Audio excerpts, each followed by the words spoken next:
नमस्कार, मैं कमलेश कबीर आपका एक बार फिर स्वागत करता हूं इस नए एपिसोड में। आज के इस एपिसोड में हम बात करेंगे दिल्ली के विधानसभा चुनाव की।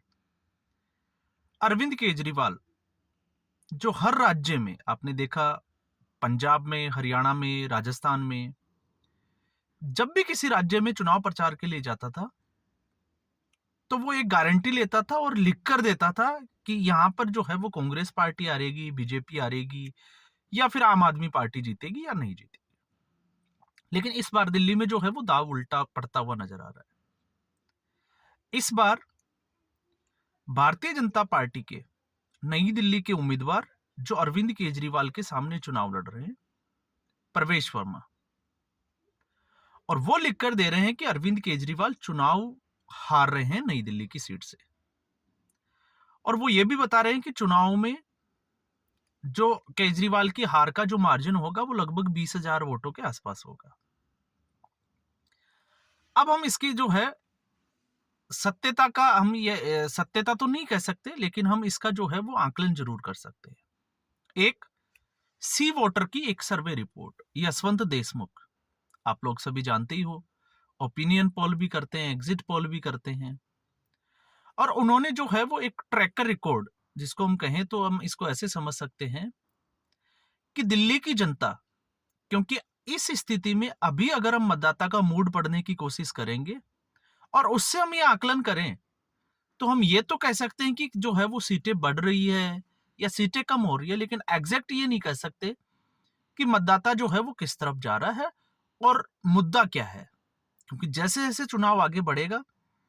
कुछ ना कुछ जो है वो गड़बड़ होती है, कुछ नए मुद्दे आ जाते हैं और बहुत सारी नई चीजें जो है वो एड ऑन हो जाती है, कुछ कम हो जाती है। तो ऐसी स्थिति में थोड़ा सा आकलन करना जो है वो मुश्किल हो जाता है। इसलिए हमें लास्ट का जो वीक होगा जिसमें चुनाव होने वाले हैं, या हम कहें कि फरवरी के फर्स्ट वीक तक हमें वेट करना चाहिए। उसके बाद हम कुछ जो है वो एक दिशा में जा सकते हैं कि ये चुनाव किस तरफ जा रहा है। लेकिन सी वोटर के सर्वे रिपोर्ट के अगर आप देखोगे तो उसमें जो है सत्ता परिवर्तन को लेके और सत्ता नहीं बदलने को लेके, तो अगर सत्ता परिवर्तन में अगर हम जाते हैं तो भारतीय जनता पार्टी आ जाती है, और सत्ता परिवर्तन को अगर नहीं देखते हैं तो उसमें जो है वो आम आदमी पार्टी। तो इसमें जो है वो पिछले एक सप्ताह का जो उन्होंने जो रिकॉर्ड बताया अपने उसमें सर्वे में, तो उसमें 2 से 2.5% का जो है वो फर्क आ रहा है। तो ऐसी स्थिति में हम ये मानकर चल सकते हैं कि जो मुकाबला है वो कांटे की टक्कर की तरफ जा रहा है। दूसरा, फलोदी का सट्टा बाजार। हालांकि फलोदी का जो सट्टा बाजार है वो आम आदमी पार्टी की सरकार को बनते हुए दिखा रहा है कि अभी तक की स्थिति में आम आदमी पार्टी सरकार बना रही है। और वैसे भी आप देखिएगा राजनीति के इतिहास में, क्योंकि जब हम सच्चाई पे अगर किसी चीज का आकलन करते हैं तो अरविंद केजरीवाल आसानी से हार मानने वाले नहीं है।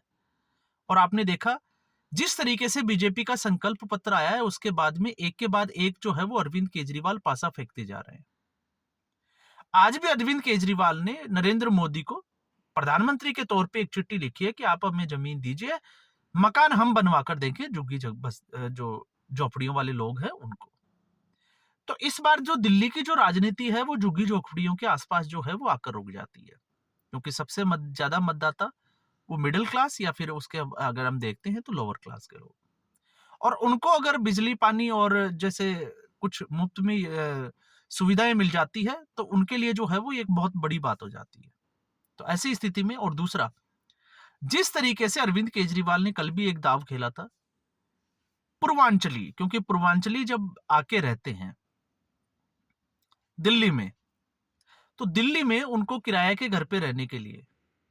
क्योंकि मकान मालिक जो है वो मुफ्त की जो बिजली है उसका फायदा उठाता है, लेकिन ये सुविधाएं किराएदारों के उपलब्ध नहीं है, क्योंकि किराएदारों से मकान मालिक जो है वो अपना पैसा वसूल करते हैं और किराएदारों के जो है वो पोर्शन के ऊपर, उस कमरे के ऊपर जो है वो सब मीटर लगा देते हैं। तो अरविंद केजरीवाल ने साफ तौर से कह दिया कि किराएदारों के लिए भी जो है वो ये सारी सुविधाएं दी जाएगी। तो ये जो है वो सीधे तौर से दिखाई देता है कि अरविंद केजरीवाल आसानी से हार मानने वाले नहीं है। अब बात आ जाती है कि जनता जो है वो किसकी गारंटी के ऊपर भरोसा करेगी, भारतीय जनता पार्टी की या आम आदमी पार्टी की। ये जो है वो अपने आप में जो है वो एक अलग विषय है। तो जब फलोदी के सट्टा बाजार की हम बात करते हैं, तो फलोदी का सट्टा बाजार जीत भले ही जो है वो आम आदमी पार्टी की दिखा रहा हो, लेकिन सीटें कम होते हुए दिखा रहा है। और वही जिसकी हम लगातार बात कर रहे थे कि आम आदमी पार्टी जो है वो 15 से 20 सीटें वो कम होके आ सकती है 40-45 के आसपास,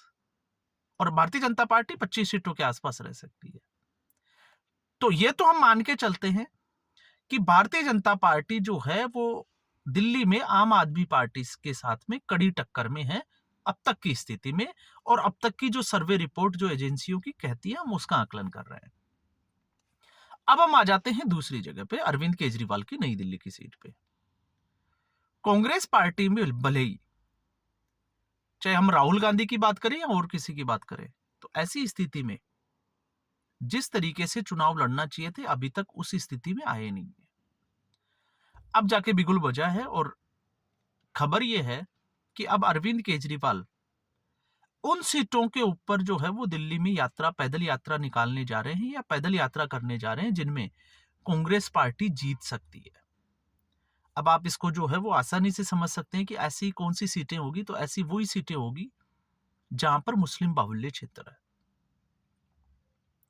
तो कांग्रेस पार्टी लड़ तो रही है, लेकिन कांग्रेस पार्टी में आपने देखा जिस तरीके से अजय माकन ने एक स्टेटमेंट दिया था कि अरविंद केजरीवाल देशद्रोही है, और वो एक प्रेस कॉन्फ्रेंस करेंगे और उसमें उसको साबित भी करेंगे, कुछ सबूत भी दिखाएंगे। लेकिन उसके बाद में राहुल गांधी के द्वारा उस अजय माकन को रोक दिया गया, क्योंकि इंडिया गठबंधन का हवाला दिया गया। कांग्रेस पार्टी पर सहयोगी पार्टियों ने, जो गठबंधन की पार्टियां थी, उन्होंने दबाव बनाया। अजय माकन की वो प्रेस कॉन्फ्रेंस अभी तक नहीं हुई। तो इससे आप समझ सकते हैं कांग्रेस पार्टी और राहुल गांधी की मजबूरी। लेकिन इसके बावजूद अगर आप संदीप दीक्षित को देखोगे तो वो कांग्रेस के लिए वन मैन आर्मी की तरह जो है वो डटे हुए हैं, और ठीक उसी तरीके से, हालांकि 2013 में अरविंद केजरीवाल जो है वो कागज लेकर आते थे लिखा हुआ, वो स्विस बैंक की बात करते थे, वो शीला दीक्षित के घर पे 12 एसी की बात करते थे, लेकिन आपने देखा उसके बाद में जिस जिस नेता के ऊपर अरविंद केजरीवाल ने आरोप लगाए, अगर वो नेता कोर्ट गया तो अरविंद केजरीवाल को नाक पकड़ रगड़कर, या हम कहें कि कान पकड़कर माफी मांगनी पड़ी। और उसके बाद में जिस तरीके से शीला दीक्षित के ऊपर कांग्रेस पार्टी ने जो है वो पैर पीछे खींचे, शीला दीक्षित की जो है वो दिल्ली में हार हुई। लेकिन संदीप दीक्षित इसके उलट, आपने एएनआई का पॉडकास्ट देखा, दूसरे जो न्यूज चैनल, चाहे न्यूज 24 हो या दूसरे चैनल होगा, तो आप उनके जब इंटरव्यू देखोगे तो वो खुले तौर से 2011 से अन्ना हजारे आंदोलन की बातों से लेकर अब तक जो है वो अरविंद केजरीवाल का सबूतों के साथ,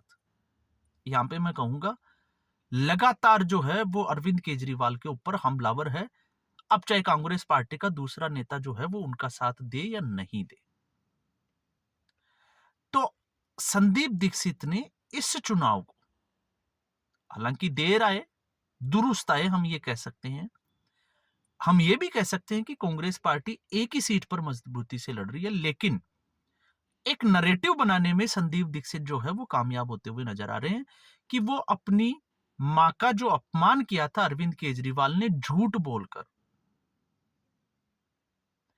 उसका बदला जरूर लेंगे, और बदला भी ऐसा लेंगे सबूतों के साथ। इसलिए आपने देखा वो सीएजी की रिपोर्ट की बात कर रहे हैं, वो जो वाटर टैंक जो दिल्ली में जो है वो जल की सप्लाई को लेकर, या हम कहें कि जल को जो है वो प्रदूषित जल को साफ करने को लेकर जो है वो बात करते हो, वो उन सभी मुद्दों पे जो है वो रिपोर्ट्स के साथ बात कर रहे हैं। तो यहां से आप समझ सकते हो कि अगर नई दिल्ली में या नई दिल्ली की सीट पर प्रवेश वर्मा अगर दावा करते हैं तो मुकाबला त्रिकोणीय है, और त्रिकोणीय इसलिए है क्योंकि प्रवेश वर्मा को हम एक बार जो है वो साइड कर देते, क्योंकि आम आदमी पार्टी और भारतीय जनता पार्टी जो है वो फाइट में है, ये सबको पता है, और भारतीय जनता पार्टी जो है वो सत्ता के लिए चुनाव लड़ रही है। लेकिन इसके विपरीत कांग्रेस पार्टी जो है वो अपनी इज्जत बचाने के लिए और खोई हुई जमीन वापस हासिल करने के लिए लड़ाई लड़ रही है। तो ऐसी स्थिति में कांग्रेस पार्टी के पास खोने के लिए कुछ नहीं है। लेकिन खबर यह है कि कांग्रेस पार्टी लगभग जो है वो 12% के आसपास अपना वोट शेयर बढ़ाने के लिए, क्योंकि अब जो है वो 4% से 4.5% तक जो पिछले 2 चुनाव में रुका हुआ था, उसको 12% तक ले जाने के लिए जो है वो अपनी कमर कस चुकी है और उसी के हिसाब से जो है वो तैयारी कर रही है। तो ऐसी स्थिति में आप समझ सकते हो कि जो मुस्लिम बाहुल्य सीटें हैं 12 से 15, उन सीटों के ऊपर कांग्रेस पार्टी पुरजोर लगाएगी। और उसी कड़ी में आप देख सकते हो जिस तरीके से प्लेसेस ऑफ वर्शिप एक्ट, उसमें जो है जो याचिकाएं, चाहे वो अश्विनी उपाध्याय हो या और भी लोगों के द्वारा जो लगाई गई थी, उन सभी को निरस्त करने के लिए और मुसलमानों को एक साफ तौर से संदेश देने के लिए कि कांग्रेस पार्टी मुसलमानों के साथ खड़ी है। तो ऐसी स्थिति में ये एक साफ तौर से इशारा है कि नई दिल्ली में अरविंद केजरीवाल अपनी सीट हार सकते हैं और प्रवेश वर्मा की भविष्यवाणी जो है वो इस बार सच हो सकती है। ये हम जो है वो इसमें बड़े ही, जिसको हम कहें कि विवेक के साथ सोच विचार कर अगर हम देखें तो अंदाजा लगेगा कि संदीप दीक्षित के आने की वजह से प्रवेश वर्मा की जो भविष्यवाणी है वो सच हो सकती है। तो आज के एपिसोड में बस इतना ही। उम्मीद करूंगा ये वीडियो एपिसोड आपको पसंद आया होगा। वीडियो को लाइक करें, शेयर करें, चैनल जरूर सब्सक्राइब करें। धन्यवाद।